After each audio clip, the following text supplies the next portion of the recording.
Hello and welcome to my podcast show. I am your host, Nancy DeLeonardi, and I am so happy that you are here with me. I am super excited to bring you a new podcast show today, which is about cultivating joy. So to just tell you a little bit about myself, if you're new to my show is all about inspiring you to live your best life. I am putting content out here free for you to choose whatever resonates with you on practices that I've done in my own life that I have used that have actually transformed my life for the better. And I've actually shared these techniques, if you will, with people that I know in my life, and I've seen their lives transform as well. So I thought, given that I have received benefits from these practices, I wanted to put content out into the world to help other people. So that's what I'm doing here on my show. And I have a YouTube channel, I have a blog, and that's what I'm doing out here. So if you enjoy the content that I put out here, please leave a comment or definitely share it with someone in your life so that we can help people live their best life together. So again, today I'm super excited to talk about cultivating joy. Are you ready? Let's go.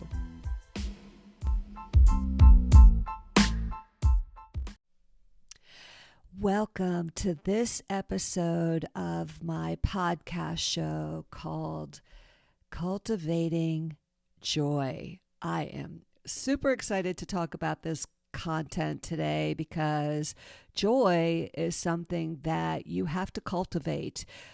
A lot of things that we deal with every day might stress us out and we forget to be joyful. So I want to help you today cultivate more joy in your life that will help you live your best life and, to be mindful of it because, joy is actually, I say it's the new currency. If you have a joyful mindset and a joyful soul and you go around life being joyful and appreciative, then you will attract more of that into your life. If you look at each person as a magnet, we actually attract what we believe.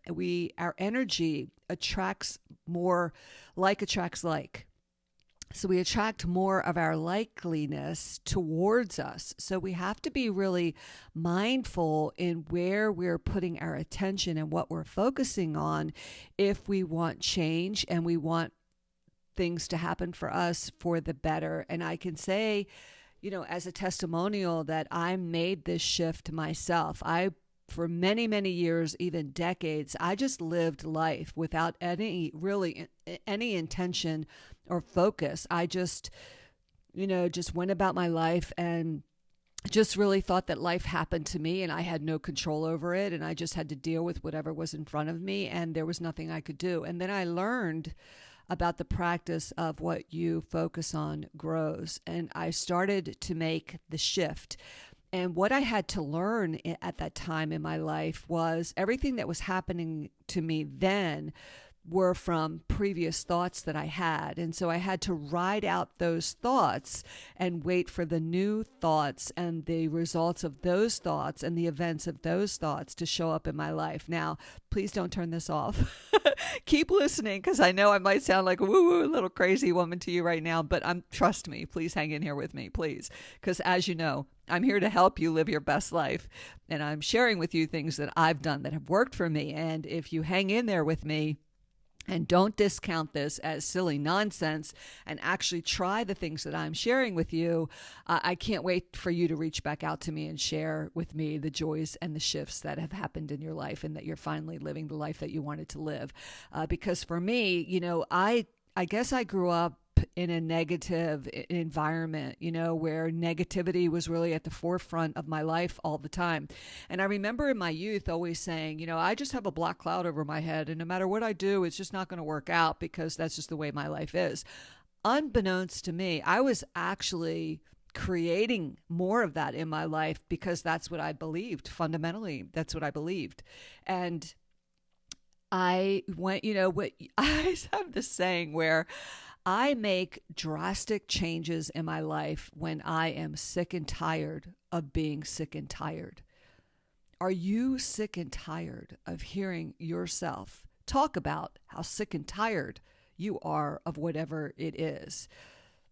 When I get to the point where I hear myself repeatedly saying the same thing that frustrates me, then I know, okay, I am onto something here, that I'm actually talking about it and I'm bringing more about it, and I'm sick and tired of it, and I'm sick and tired of talking about it, that now I'm going to take massive action and make a big change in my life. And being cognizant of your thoughts and what you're doing actually matters. So I will say to you that, you want to practice being mindful. So I'll say number one with cultivating joy actually has to do with mindfulness and being mindful. So, you want to practice meditation 5 or 10 minutes a day. I actually have a podcast out there. It's a series of a walking meditation to just go outdoors and walk. But just being mindful is taking some quiet time to, just breathe, just sit there and breathe and calm your mind, maybe do some yoga, stretching, taking the walks, like I mentioned. You just want to reduce your stress and take your thoughts away from anything that's causing you stress or anxiety, or this thing that you're just sick and tired of and you keep focusing on it. You want to focus on other things to distract you from that thing that's stressing you and focus on other things. So you're giving that thing that's stressing you out and causing you anxiety less attention, because you're diverting your energy towards yourself and your mindfulness. So take a walk in nature. I'm an advocate of fitness. You know that I am. So mindfulness would be, maybe going on a bike ride, going for a walk. Maybe you start taking up a sport like golf or bowling, and you're taking your mind away from the things that cause you stress. And if you say, well, Nancy, I can't afford blah, blah, blah, it doesn't cost anything to go take a walk. It doesn't cost anything to sit on the floor with no music on and just listen to your breath. Take a deep breath in, take a deep breath out. It doesn't cost you anything to listen to podcasts. I have several out there for mindfulness that help you. And you already have your phone, so you're paying for that. Just tune into the channel and listen to it and take the time and make the time to do that. And that will shift your life over time. And know that we don't get instant gratification. Things don't happen to us instantly. And, we should be grateful for that, because we don't want everything that we wish for, boom, to show up at our doorstep instantaneously. And then you don't have any time, because you're like, oh, I really didn't mean to wish for that. I meant to wish for whatever. And now I got that and I don't want it. So you should be grateful that things do take time to come to fruition, and, ride that out. Just know that things are always working out for you. I always say this to myself every single morning. I am grateful that I woke up in the morning. And I always say, thank you for this beautiful day. Thank you for this bed I just slept in. Thank you for my house. Thank you for my health. Thank you for my family. Whatever, I'm very grateful, which is I'm going to go on to the next topic that I want to talk about. But you have to be mindful of that. But I always say to myself, the mindfulness is, I know everything is working out for me, and I focus on the positive aspect of it and, go from there. So, this is not perfect. I'm not trying to say in any way that my life is perfect, because I do go, get into situations sometimes where I see myself talking about a particular topic and I'm going down that, negative way. And I'm like, okay, I'm sick and tired of talking about this thing and I got to shift. So I do that to this day. It's not perfect. We are a work in progress. We're never going to be perfect, but we have to acknowledge the things that are tools that help us keep going down the path of the right action for us, which is cultivating joy. You want to live more joyfully in your life. So again, number one is mindfulness. And then number two is gratitude. I touched on that a little bit earlier, but really, the expression of gratitude, I cannot share with you how this one thing shifted my life tremendously. I made a full 360 turn around in my life by doing this one thing, which was being grateful. Being grateful every single day. As I just mentioned earlier, I have that practice. I wake up and I am grateful. I am in the moment. The more that you stay in the moment, because that's all that we have is the present moment, and it's called present for a reason. It is a present to you from the universe that you are alive and well in this moment with everyone else. And so you have to be grateful for that. Be grateful that you woke up. Be grateful that you're healthy.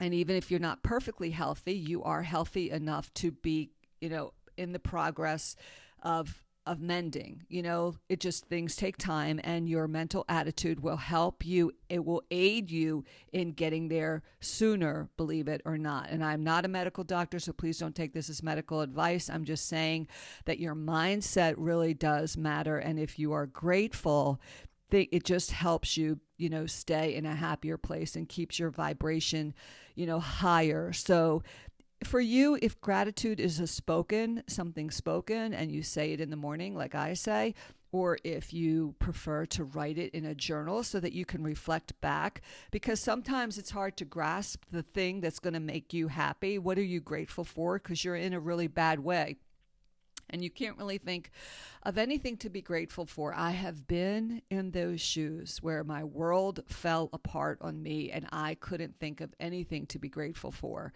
So I was thankful for the sun and the sunshine, because I love the sun and the sunshine, and that's all I had, and that's what I did. I'm like, I can only grasp the sun today, and I'm going to say thank you that it's a sunny day today. And that's what I did. So if you are in those shoes and you are finding it really hard, it's really hard for you to come up with something to be thankful for, do that. Whatever, in the moment that you're thankful for. I'm thankful that I woke up today. I'm thankful that I have a roof over my head. I'm thankful that it's sunny out. I'm thankful that the weather is whatever. And write it down, because if that's the only thing that you can be grateful for, just be grateful for that thing every single day. And I have another podcast out there. It's called The Attitude of Gratitude. And I think that will really help you with this topic of gratitude. And gratitude is what's necessary as a step towards living cultivating a joyful life. So again, write down maybe just 3 things that you're grateful for, if you can come up with 3. And if you can only come up with 1, just do it and acknowledge it. Also, be thankful to people when they are kind to you. Be thankful and say thank you, to them, whether you say it verbally or you write them a note or you send them a text. Thank people for their kindness, because it will come back to you tenfold. I promise you, it will come back to you. But you're not putting it out there for it to come back to you. You're putting it out there out of authenticity, and that you genuinely are grateful for what this person did or said to you, and you are, giving them grace. So, it's really important to do that. So again, I would, encourage you to be thankful and say it. Just don't keep it to yourself. Let that person know that you're thankful for what they did. And, before you go to bed at night, just think about the positive things in your life and be grateful for it. Think about, the food that you eat and how grateful you are for the food that you are able to eat that day. Be thankful for the little things in life, because those are blessings, believe it or not. We tend to take everything for granted until you don't have it anymore. And I have been in those shoes. Trust me when I tell you, food was not an easy commodity for me to come by. And I had to make really hard decisions in my life, whether to buy food or keep the lights on, or buy food or put gas in my car. So when I had food that I was able to eat, you better believe I was very thankful for it. And going from really, really hard times like that to having what I have today, I attribute to being grateful during the times that were really hard for me. I still found it in my heart to be thankful. And I can't stress to you enough how powerful this is. If you do anything, be grateful. Please hear me when I'm telling you, because it is, the magic wand of life. So, the next thing I'm going to talk about too is connection in life. You want to have connection and really meaningful relationships with people and community. And that doesn't mean that you have to have many people in your life, but the people in your life have to bring joy and help you in your life live the life that is best for you. I had to make really hard decisions in my life family too, and friends. When I decided to make a shift in my life, I was sick and tired of being sick and tired. And I knew that my future was going to be a repeat of my past unless I took action and changed something, which I did, not knowing what was going to be on the other side of that. I had no idea what was going to be on the other side of it, but I knew I couldn't continue doing what I was doing. And I couldn't continue having people in my world who constantly brought my world down, who constantly berated me and constantly spoke negatively towards me and really affected me in a negative way, which brought down my self-esteem, the negative energy. All of that is the environment that you're in. You really have to control the environment that you're in. Now, I'm only speaking for myself and the things that I did to change that, but I had to make some really hard decisions with people that were in my world that I had to either limit or no longer have them in my world. So if you think of your life as a circle around you have a circle around you, and all the people in your life, you either put them on the inside of the circle close to you, or you keep them outside of the circle away from you. And you control who comes in the circle and who goes out of that circle. They don't control it. You control it. So it could be temporarily. You could let them in for 5 minutes and boom, you go back out. That's it. That's all I can tolerate of you. I'm done. And you're not serving me anymore, because the longer I'm with you, you're going to raise my stress level. You're going to bring me down, and I can't have that, So you're in my family or whatever, and I have to have this relationship with you, but I control the time that we have together. And that analogy really served me well in my life, and it fostered better relationships that actually helped me cultivate a more joyful life, because then I allowed people in my circle on the inside of the ring closer to me in my life that actually brought me joy. I enjoyed hanging out with them. They accepted me for who I am, and they didn't judge me. They supported me. They didn't judge me. They didn't question me. They didn't interrogate me. They didn't think I was crazy. They just were there to be my friend and to listen to me or not listen to me. Maybe we didn't talk about anything that was going on with my life, but they were okay to still hang with me. Let me tell you something. When I went through really dark times in my life, the people that I thought were my friends, that I hung out with all the time, went to their house, went to dinner with them, went shopping with them, hung out with them, cooked with them, raised our kids together, whatever. I thought these people were my friends. And when the what hit the fan and my world was collapsing and they saw that happening, they fled like it was contagious. They would no longer talk to me, associate with me, or have nothing to do with me. And that was another blow on top of what I was already going through. I had to realize that these people that I thought were my friends were not my friends at all. And I had to really digest that, that I really had to understand, did I put them at this high pedestal level in my life and they didn't deserve to be there? Like, what was I missing? And I really had to take a step back and analyze, people who really were there for me. And the people that stuck with me during those really hard times are friends with me to this day. They never judged me. They were always there for me, because, that's life sometimes. Life, you're not only friends with people when they're on the high and everything's going well, you're actually there with them when things are not going so well for them. And that is a true friend, and they are very hard to find. And when they say that your friends you can count on one hand, it is the truth. Let me tell you, it is the truth. It is not quantity. It is the quality of the friendships that you hone and that you cultivate in your life. And be mindful of who those people are, because everyone that comes into your path in life is not really meant to be there your entire life. They're there to serve you for a period of time and teach you something. And these people taught me something about what I needed to learn about myself and who I was letting in that ring that I thought was a balance for both of us, that I was on that inside ring for them too, but I was not. It was a superficial kind of friendship.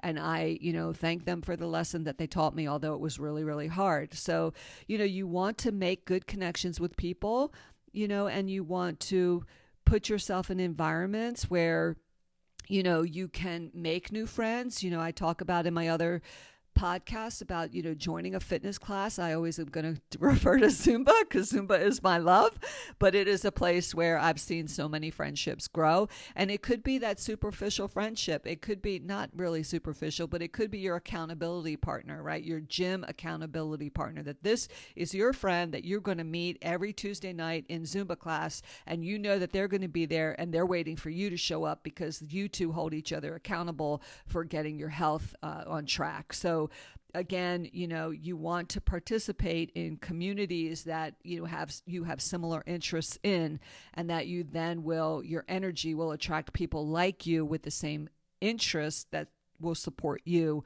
and that you can support them as well. So also check in with friends and family, people that you really don't see often.